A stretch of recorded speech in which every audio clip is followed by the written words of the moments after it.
Hey guys, LevelCap here. Today I want to talk about the latest developments in the Battlefield community, from class balance in the upcoming Hardline game to CTE on consoles, and even some new confirmed DLC for Battlefield 4. Let's start off with the class balance in Battlefield Hardline. Classes have been switching around in the beta version of the game quite a bit. Gadgets have been moving from one class to another, new gadgets have been coming out, and these things pretty much change up the way classes can play and how well balanced they are against each other. Now recently, Thad Sasser, lead multiplayer designer on Battlefield Hardline, posted a list on what looks like it's going to be the final list of gadgets for Battlefield Hardline. And there's been some pretty significant changes, many of which I agree with. One of the big updates is the change to which class gets the sat phone. It used to be the operator class, which I think a lot of people had questions about because the operator class was already so powerful. Giving it a spawn beacon seemed like it might slow down gameplay a little too much and make it too hard to wipe out squads.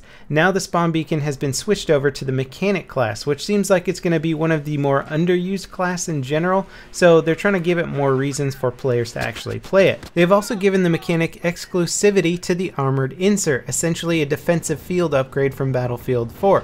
Rather than allowing every class to have this armored insert and absorb more fire, it's only for the mechanic class now. I really like these changes because Battlefield Hardline doesn't focus on vehicles like previous Battlefield games did, therefore the mechanic class just wasn't as useful in some of our playtesting. So these new upgrades and additions to the class are not only going to make the class more viable, but also pretty much a necessity in a lot of the game modes. It's also been confirmed that there's essentially going to be 4 different teams in Battlefield Hardline. We have SWAT, Undercover Cops, Thieves, and then the Bangers. So I guess a lot of these factions are essentially going to be playing on the same team, but maybe aesthetically they'll be different, or maybe they'll even get access to different weapons. As for the rest of Hardline, we're still on track for a March 17th release date, and there's going to be one final beta before that happens. So this game's getting a lot of testing before it comes out, and it makes me really excited to see the final product. Now let's move on to Battlefield 4 news, which is frankly going to get a lot more exciting in the coming months because they've already confirmed that there is going to be new DLC. In fact, it was kind of a funny announcement because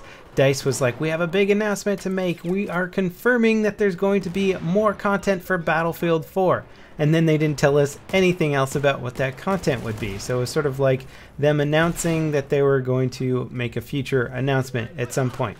However, they did make a post asking us what maps we would like to see from any previous Battlefield game in the new Battlefield 4 DLC. And in this post there was a poll where you can vote on whatever map you would like to see, and that goes all the way back to Battlefield 1942. So if you want, you could have them recreate a 1942 map in the Battlefield 4 modern era, which would be interesting to say the least. Now there was something that concerns me personally about this poll, and that's that the data is not available for us to see.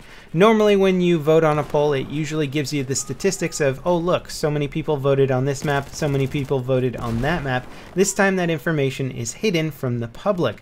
Not really sure what the reason is for this, but it does concern me because if you guys remember, for the Battlefield 4 Second Assault DLC, we were voting on what maps we would like to see for that DLC.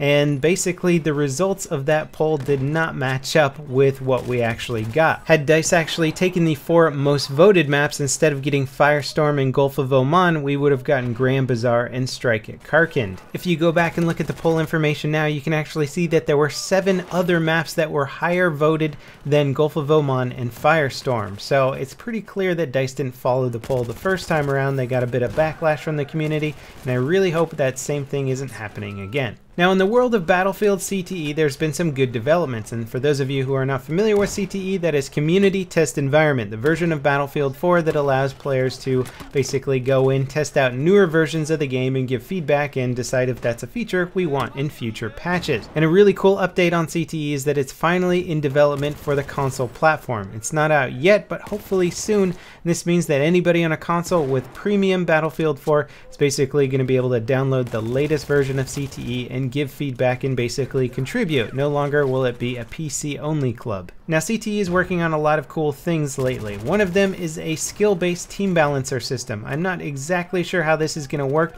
but any technology that can help us improve the balance in servers is certainly good technology in my opinion, as long as it doesn't prevent you from playing with friends. Another cool update in this latest version of CTE is the ability to change the color of your red dot sight, so you can have a green dot sight, a blue dot sight, potentially potentially a pink dot sight, which personally I think is going to be one of the easiest dots to see, as long as you're not opposed to using a pink dot sight.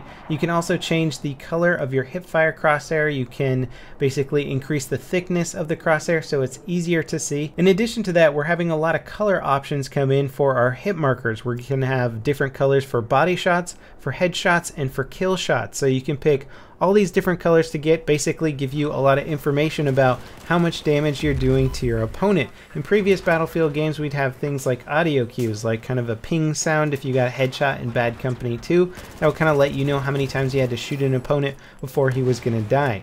Now the color hit markers letting you know that you've killed an opponent are going to be extremely useful, because that'll tell you when you need to stop shooting, conserve your ammo as much as possible. I found it a lot easier in BF3 to get multi-kills with single magazines and assault rifles, because the kill confirmation came up so quickly I was able to stop shooting and change my fire onto the next target. It's been a bit trickier in BF4. Hopefully these colored hit markers will improve that situation. Anyway, that wraps it up for the latest stuff going on in the world of Battlefield. I hope you guys enjoyed this video. Let me know what you think about all these changes coming out. Let me know what map you want to see in future DLC for BF4.